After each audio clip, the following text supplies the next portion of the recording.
एक समय की बात है। मगध साम्राज्य पर राजा धृष्टराज का शासन था। वो जितना शक्तिशाली था, उससे कहीं अधिक क्रूर और अहंकारी था। उसे प्रजा की भलाई से कोई सरोकार नहीं था। उसे बस अपनी विलासिता और अपने खजाने को भरने की चिंता रहती थी।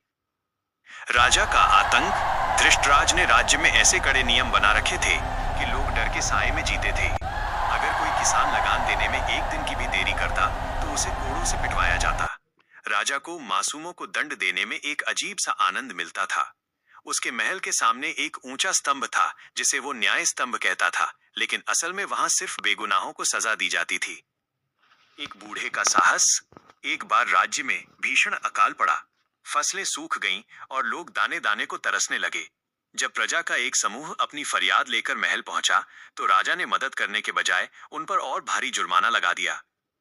तभी भीड़ में से एक वृद्ध व्यक्ति, जिसका नाम सोमदत्त था, आगे बढ़ा। उसने राजा की आंखों में आंखें डालकर कहा, महाराज, प्रजा का खून चूसकर जो सिंहासन खड़ा होता है, उसे गिरने में देर नहीं लगती। याद रखिए, राजा प्रजा से होता है, प्रजा राजा से नहीं। क्रूरता का अंत। राजा धृष्टराज को यह अपमान बर्दाश्त नहीं हुआ। उसने सोमदत्त को तुरंत कालकोठरी में डालने का आदेश दिया। लेकिन सोमदत्त की बातों ने सैनिकों और प्रजा के मन में दबी हुई आग को सुलगा दिया था। सैनिकों ने देखा कि राजा अपने ही लोगों को मरते हुए देखकर मुस्कुरा रहा है। उन्हें एहसास हुआ कि वे एक रक्षक की नहीं, बल्कि एक भक्षक की सेवा कर रहे हैं। उसी रात सेनापति के नेतृत्व में सैनिकों ने विद्रोह कर दिया। क्रूर राजा को महल से खदेड़ दिया गया। सीख।